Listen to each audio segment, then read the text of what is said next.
dando continuidade ao Congresso Anual de Iniciação Científica de 2020, no formato online, gostaria de convidar o professor doutor Eudes Quintino de Oliveira Júnior, promotor de justiça aposentado, possui mestrado, doutorado e pós-doutorado, é professor de Biodireito e Bioética da Escola Superior do Ministério Público, membro da Academia Rio Pretense de Letras e Ciências, para proferir a palestra Direito e Bioética na Pandemia. Doutor Eudes, a palavra é sua.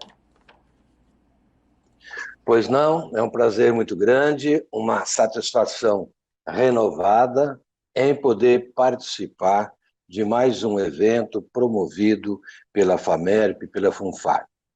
Na pessoa da professora Lúcia, eu me congratulo e cumprimento todos da diretoria e estendo também esses cumprimentos aos alunos e aos demais participantes.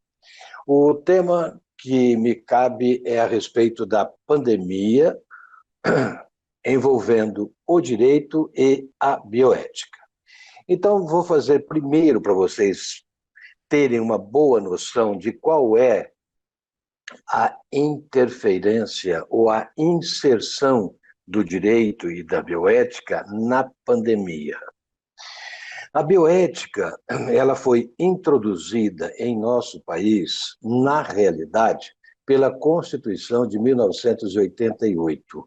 No primeiro artigo da Constituição, quando trata ali dos princípios e dos requisitos, dos alicerces para a constituição do Estado Democrático de Direito.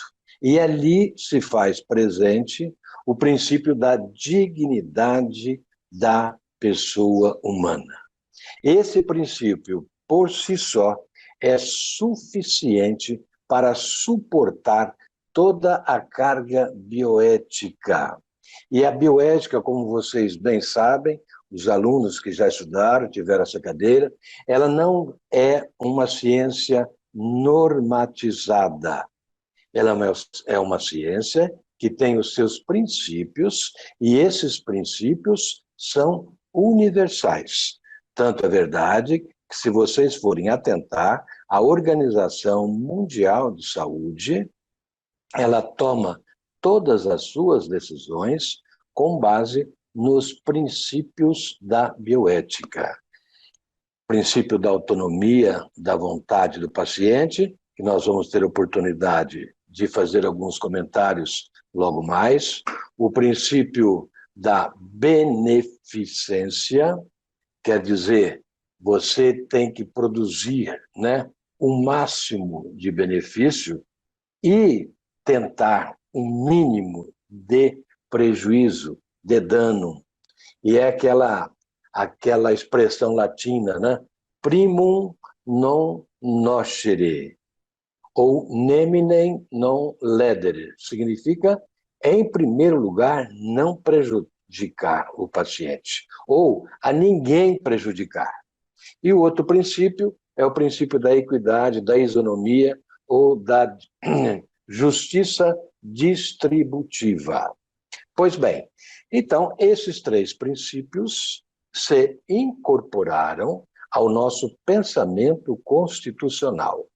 E o direito, que é uma ciência essencialmente normatizada, vislumbrou a aproximação com a bioética, porque no texto constitucional residia ali um caminho largo e próspero para que a dignidade da pessoa humana fosse não só preservada, mas fosse também ampliada, a fim de que todas as pessoas, e a dignidade da pessoa humana reside justamente nisso, todas as pessoas tenham as melhores condições de vida, compreendendo aqui saúde, compreendendo estudo, compreendendo habitação, compreendendo a harmonia da sociedade, para que essas pessoas possam realizar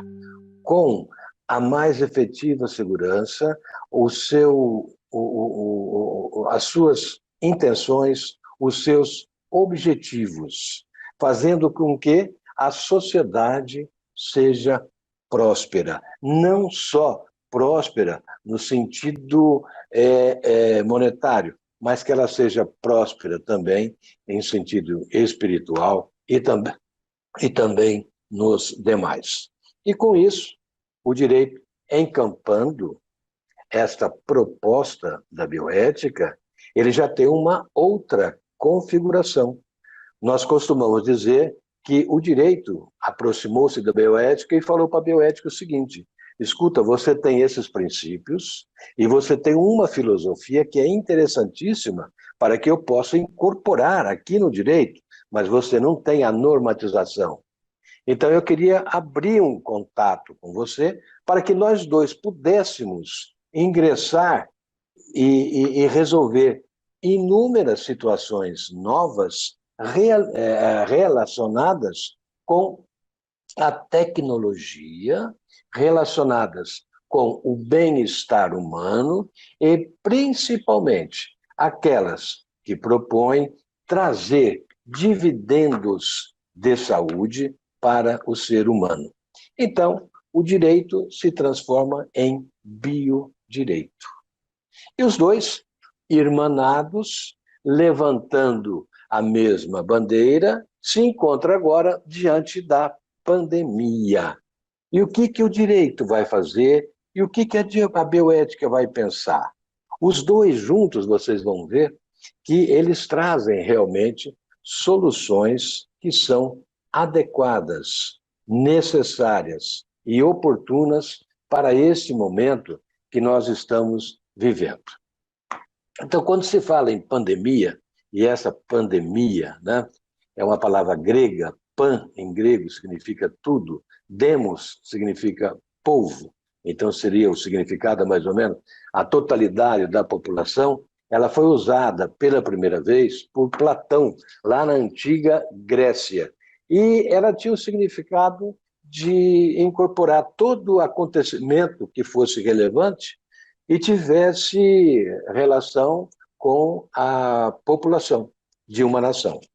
Isso seria a pandemia.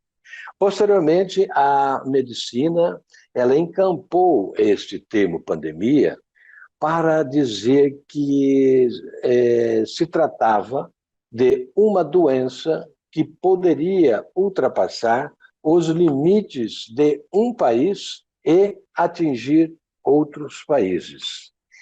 E aí foi quando houve um ajuste no vocábulo e surgiu a epidemia. A epidemia vem a ser exatamente esta a situação de doença voltada para uma única comunidade. E antes da epidemia, nós temos até o surto que antecede a epidemia. Mas eu queria que vocês prestassem bem atenção e observassem que hoje já existe uma outra configuração.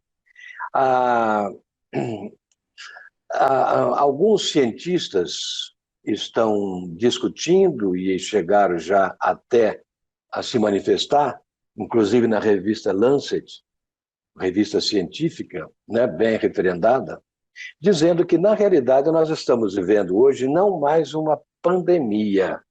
Olha só, nós estamos vivendo hoje uma sindemia. Sindemia também prefixo grego. Sim, de unir, incorporar, trazer para junto de. E demos, povo. Então seria uma palavra dizendo que é algo que afeta todo o povo. E essa expressão sindemia, ela é recente. Ela foi utilizada da seguinte forma, como sendo a mescla, a conjugação de pandemia com sinergia. Pandemia e sinergia. Sinergia naquele sentido lá matemático, né, que quando somado o todo, ele se torna até maior do que as suas partes, né? E ele tem um significado interessante. Hoje, pensa-se da seguinte forma, a sindemia, ela compreende até mais do que a pandemia.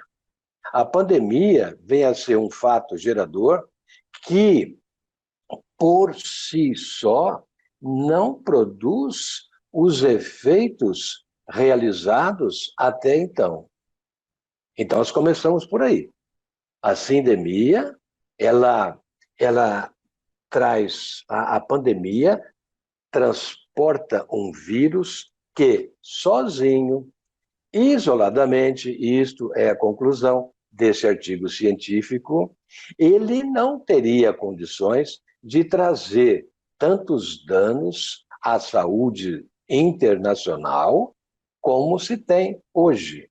Na realidade, esse vírus ele está sendo conjugado ou combinado com outras doenças, e então são aquelas doenças pré-existentes, e não só doenças, também com relação às desigualdades sociais. Então, esse termo, ele pretende, a sindemia, ele pretende, na realidade, dar uma explicação muito mais profunda, uma interpretação que seja mais adequada à realidade, não só brasileira, como também mundial. E este termo, ele vem buscar o quê? As consequências que o vírus está produzindo no mundo. E vejam só que interessante, quando se fala que o coronavírus, por si só, isoladamente, ele não poderia progredir tanto e trazer tantos danos à população mundial, nós temos que levar em consideração que ele convive com as doenças pré-existentes. E essas doenças pré-existentes, elas foram agravadas durante o tempo da pandemia, que nós estamos vivendo ainda. Basta ver que nós temos muitos e muitos tratamentos que foram paralisados. Por exemplo, tratamentos contra o câncer. Praticamente, as pessoas que tinham esta doença não receberam o tratamento adequado, ou costumeiro, ou obrigatório, que vinham recebendo antes da pandemia. Nós temos também os casos de doenças, né, normais, até mesmo doenças raras, que já vinham sendo monitoradas. Essas doenças também aumentaram. As pesquisas no Brasil, por exemplo, o sistema CEP-CONEP, né, o Comitê de Ética e Pesquisa, e a Comissão de Ética em Pesquisas com seres humanos, envolvendo seres humanos, principalmente a CONEP, em razão da sua legitimidade, ela abraçou todas as pesquisas, mais ou menos em número de 160, que estavam sendo realizadas no Brasil, e, por incrível que pareça, todas elas relacionadas com o coronavírus. Então, o próprio sistema de pesquisa do país ficou atrelado ao problema do coronavírus. Além disso, nós temos outros problemas complementares. A pobreza, né? A moradia, a falta de moradia, né? Ou a precariedade de moradia, a educação, que também teve um prejuízo enorme, e a própria vulnerabilidade da pessoa. E toda a assistência médica, todas as equipes médicas, as estruturas hospitalares, elas foram voltadas para atender os pacientes da Covid-19. E também seria interessante vocês observarem que esta outra causa, porque nós temos a Covid-19 como fato gerador, mas nós temos também as outras causas, doenças pré-existentes, moradia, que nós vimos. Mas vejam, nós também temos a falta de emprego, que caiu, e muito, 13 milhões de pessoas desempregadas, e restrições aos atendimentos médicos. As pessoas, em razão da segregação social, não poderiam ir aos hospitais, às clínicas, né, para receberem diretamente a assistência médica. Mas você pode me dizer, mas tem a telemedicina. Ótimo, a telemedicina é um benefício emergencial. Emergencial, mas nem todos têm acesso a ele. E veja, esse distanciamento, né, entre as pessoas provocou, na área social, do lado do direito, uma outra consequência. Só para vocês terem uma ideia. Saiu agora o índice do Fórum Brasileiro de Segurança Pública. E o índice de homicídios no Brasil aumentou 77% com relação ao mesmo período do ano passado. Assim como também aumentou o número de feminicídios. E vejam, nós estamos vivendo e estamos falando aqui de um distanciamento social. Quando as pessoas se unem, a situação piora, né? A situação se torna mais crítica. E tudo isso é efeito do fator gerador chamado Covid-19. E sem falar também das inúmeras mortes por falta de atendimento médico. No Brasil, e isso vocês podem constatar, no Brasil, no início da pandemia, vocês perceberam o seguinte, que os hospitais estavam sem condições de receber pacientes. Nós estávamos vivendo um verdadeiro esgotamento hospitalar. As UTIs abarrotadas.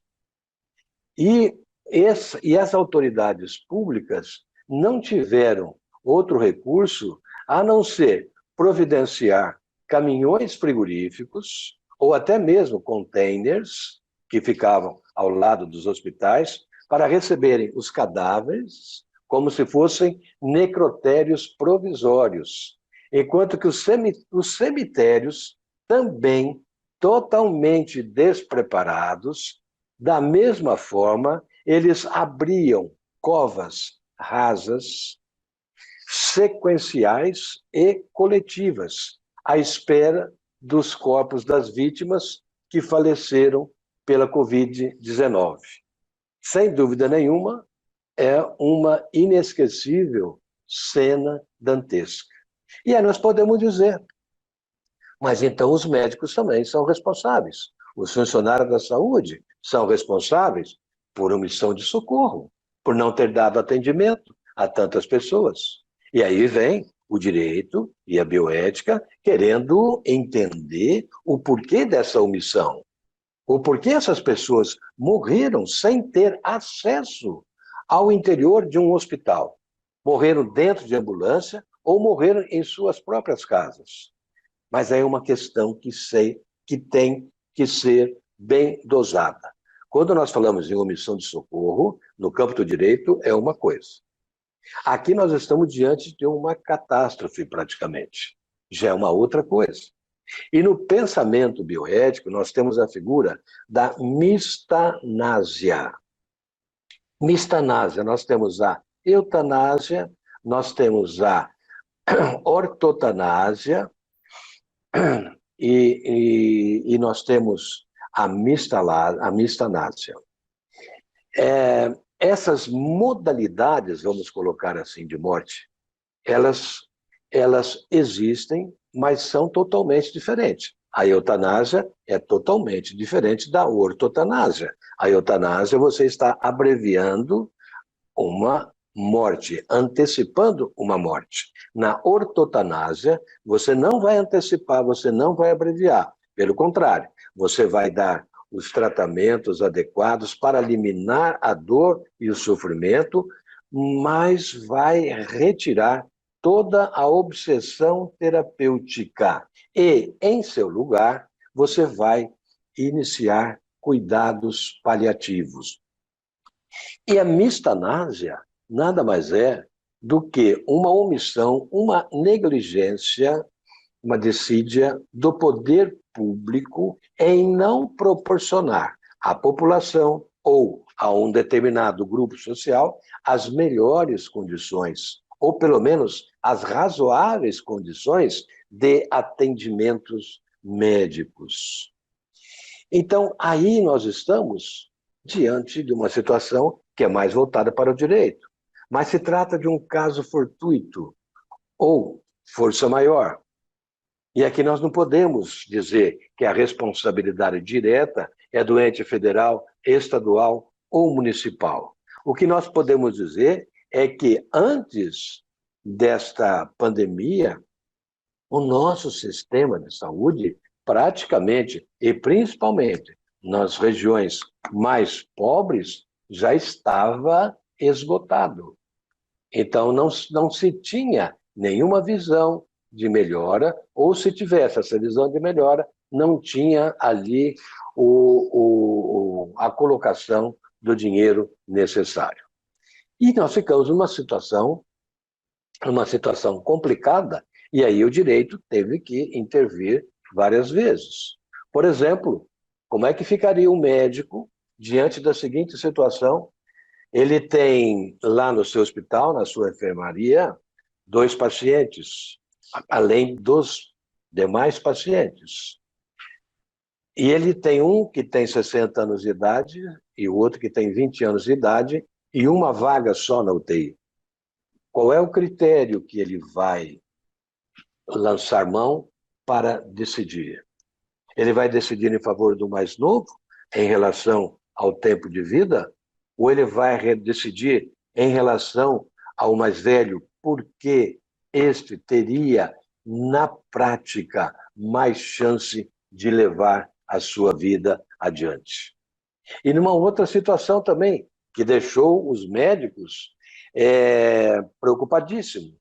Por exemplo, a família do paciente que se encontrava numa enfermaria entra com uma ordem judicial pleiteando uma vaga na UTI, porque a UTI estava muito disputada. E aí o médico ou a equipe médica que tinha que fazer exatamente esse controle, vagando em razão da morte ou em razão da cura do paciente, você chamaria um outro paciente. Aí, de repente, você recebe uma ordem judicial determinando a obrigatoriedade de ceder uma vaga para aquela determinada pessoa. O médico tem que obedecer, é uma determinação judicial. Mas veja bem, é uma justiça ingrata, é uma justiça que não está sendo feita corretamente, apesar de, quando foi expedida essa ordem, todos os requisitos estavam presentes. Mas nós temos que levar em consideração que a pessoa que vai solucionar e que vai dar uma melhor definição a ela, vem a ser a equipe médica. Porque ela sabe, dentre os pacientes que ainda não estão na UTI, qual ou quais aqueles que necessitam desse tipo de espaço. E aí nós temos o quê? Outra vez, uma judicialização na saúde, ou uma biologização da medicina. E aí nós temos que entender que tem um princípio de direito chamado princípio da proporcionalidade.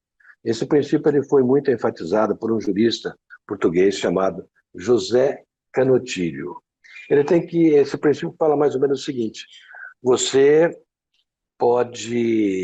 tem que ter o bom senso para escolher, dentre as condições existentes, aquela que for a de melhor resultado, independentemente de quem seja o beneficiário. E ainda essa questão do direito, questão da bioética também vai avançando. E nós podemos entrar também no campo agora da própria vacina. Vocês estão acompanhando que, de um lado, e aí já tem a politização da vacina. De um lado, o presidente da República, ele fala que a vacina não é obrigatória. De outro lado, o governo do estado de São Paulo, ele fala que vai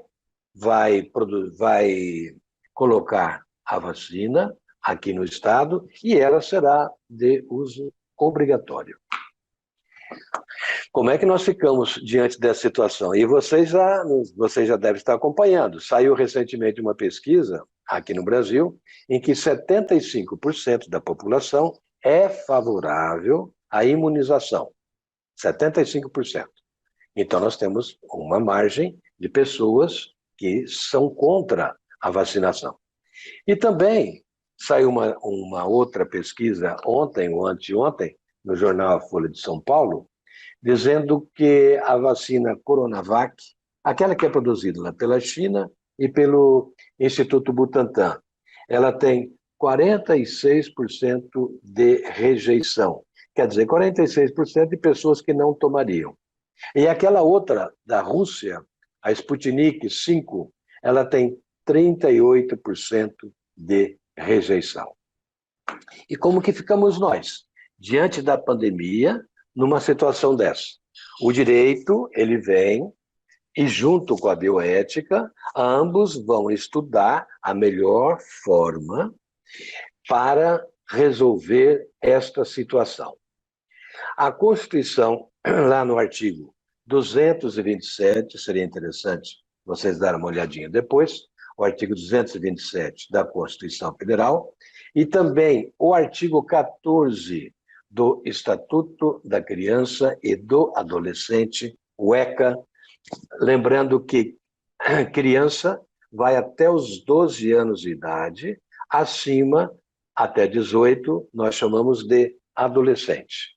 Então, o Estatuto da Criança e do Adolescente, ele fala o seguinte, que no âmbito da convivência do poder familiar, quem exerce o poder familiar? O pai e a mãe. Se não tiver pai, não tiver mãe, o responsável legal.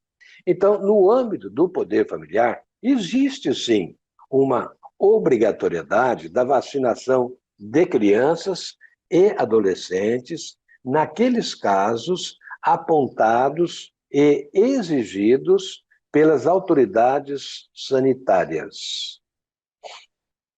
E se tiver descumprimento com relação a isso, será aplicada lá uma multa, né? E sem prejuízo também de uma ação penal, né? Uma ação penal, uma ação criminal e até uma ação civil. Porém, não existe a obrigatoriedade de vacinar o adulto. Olha a questão que já nós nos encontramos. Então, se você falar o seguinte, a vacina é obrigatória no Brasil, eu já respondo antecipadamente. Não, ela é obrigatória naqueles casos do ECA. E nesses casos do ECA, a obrigatoriedade dela é no sentido da escola pública exigir dos pais ou dos responsáveis o comprovante da vacinação. E também para que aquela família possa participar de políticas públicas engendradas pelo governo federal, estadual ou municipal. Mas tem uma leizinha que foi editada em fevereiro e muita gente passa por cima dessa lei. É uma lei de número 13.979 de 2020. Eu sei, vocês são da área médica, da área da saúde, não gostam muito de lei, mas é importante porque essa lei ela faz referência justamente ao médico, aos profissionais de áreas de saúde, áreas sanitárias. Com a decretação no Brasil do estado de calamidade pública, o governo federal editou esta lei. Esta lei nós chamamos em direito de norma excepcional ou norma temporária. O que significa isso? Essa lei vai ter vigência somente durante o tempo em que for decretada a pandemia. Cessando a pandemia, cessa a razão de ser desta mesma lei. Então, ela é chamada de lei especial. E numa questão de interpretação no direito, que nós chamamos de hermenêutica, prevalece a seguinte regra: a lei especial derroga a lei geral. Por quê? Por que ela derroga? Porque ela tem uma vigência curta, por tempo limitado. E esse tempo limitado exige que muitas providências devem ser tomadas para o bem da população. Então, aqui, no caso, nós estamos em plena vigência desta lei, porque nós estamos ainda sob o estado pandêmico. Pois bem, essa lei prevê algumas medidas de enfrentamento, que se chama enfrentamento de emergência em saúde pública, com a finalidade exclusiva de conter a contaminação e a propagação do vírus. E aí ela traz uma série de medidas visando este combate. No artigo 3º desta lei, você vai ver ali o seguinte: tem algumas atitudes do poder público sanitário que são de realização compulsória, isto é, obrigatória. Isto é, o poder público sanitário pode determinar que um cidadão possa ser submetido a exames médicos, testes laboratoriais, coleta de amostras clínicas, vacinação, olha só, e outras medidas que sejam profiláticas e até mesmo tratamentos médicos específicos. Vocês viram que eu falei em vacinação. Então, hoje, atentem bem, por esta lei, a vacinação se torna obrigatória no Brasil. Não será obrigatória se for revogada esta lei temporária, esta lei excepcional. Entenderam? Então, nós temos aí uma lei com uma vigência de prazo indeterminado, mas nós não sabemos até quando vai esta lei. Enquanto ela existir, vai ser obrigatória a vacina. Caindo a lei, sendo revogada essa lei, nós voltamos ao status quo ante. Não existe a obrigatoriedade da vacina. E aí nós temos uma outra situação, de cunho jurídico e de cunho bioético. E como é que fica o princípio da autonomia da vontade do paciente? Princípio esse que é a base, o alicerce, a estrutura do Código de Ética Médica. Esse princípio, ele dita ali que o médico sozinho, isoladamente, não tem mais poder de decisão. Há necessidade, sim, de se ouvir o paciente, com ele compartilhar o problema de saúde e chegar a um bom termo com relação às medidas médicas que se fizerem necessárias. Não adianta o médico querer determinar, por exemplo, um ato de intervenção, de invasão cirúrgica, se o paciente não concorda. E aí nós temos o documento, que é o termo de consentimento informado. Isso significa que o médico conversou com o paciente e ambos chegaram a uma definição. Nesta definição, o paciente está consentindo que o médico tome as providências necessárias a fim de lhe restituir a boa saúde. E nesse documento também, se for, por exemplo, o caso de um ato invasivo, o médico tem que expor ao paciente os riscos ou os prováveis riscos. E o paciente tem que estar ciente desta linha de risco provável, a fim de que o médico possa realizar a sua tarefa. Então, vejam só, a pessoa, dentro da sua autonomia da vontade, e a autonomia da vontade não existe só no Código de Ética Médica, lá no artigo 13 do Código Civil, nós temos também a autonomia da vontade da pessoa humana. E lá, por esse princípio, a pessoa, ela tem liberdade, ela tem o livre-arbítrio para decidir a respeito daquilo que ela achar que é conveniente, necessário, oportuno, proporcional a ela. Se ela se recusar, não há condições de você coagi-la, obrigá-la a mudar a sua opinião. Então, se a pessoa diz que é contra a vacinação e não vai tomar, e seus filhos também não serão levados para tomar a vacina, se isto ocorrer hoje e tivermos a vacina hoje, ele será obrigado, sim, em razão dessa lei. Esta lei excepcional.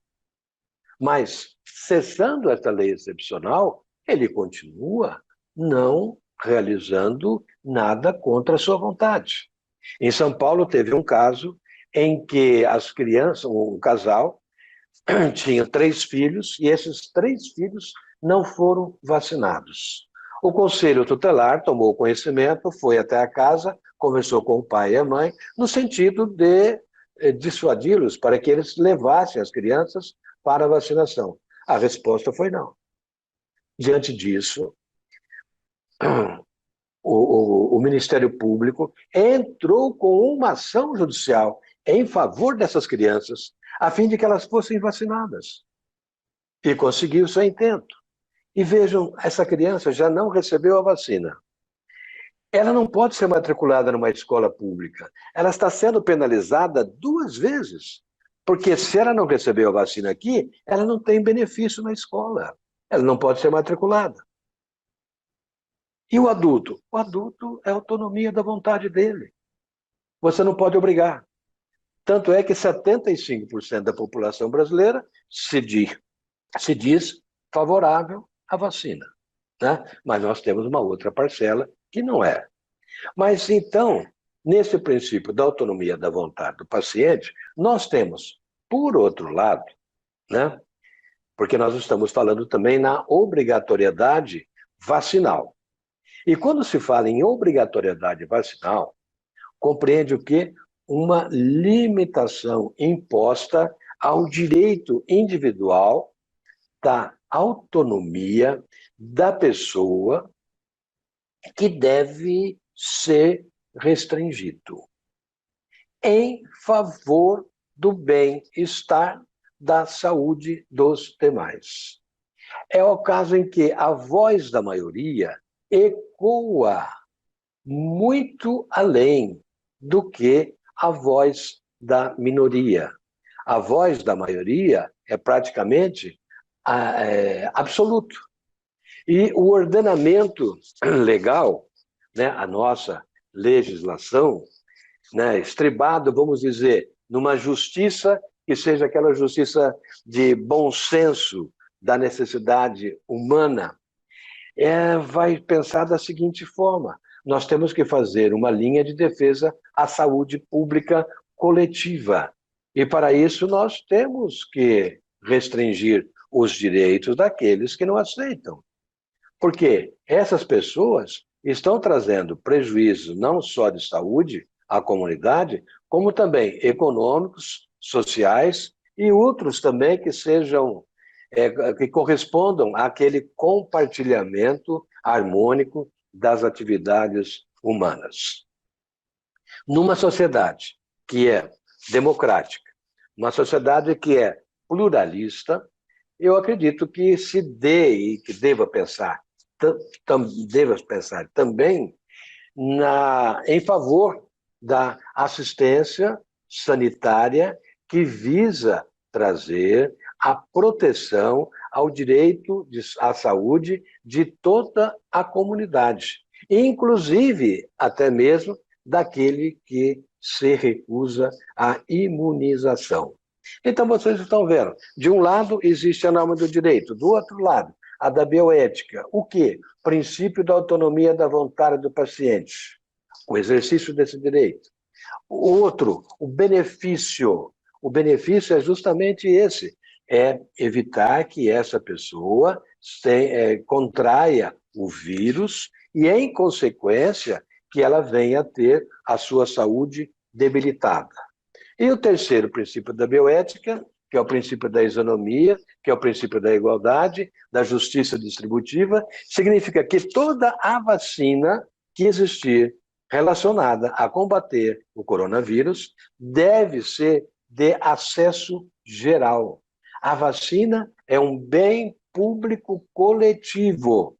Todos têm direito a ela. E o Estado tem a obrigação, por isso que vocês estão assistindo toda essa guerra política. O Estado tem a obrigação de fornecer a todas as pessoas a imunização necessária. Então, gostaria de agradecer ao Dr. Eudes Quintino pela brilhante palestra, com reflexões importantíssimas, né, envolvendo as questões éticas que envolvem a pandemia que estamos vivendo. Então, doutor Eudes, nosso muito, muito obrigada.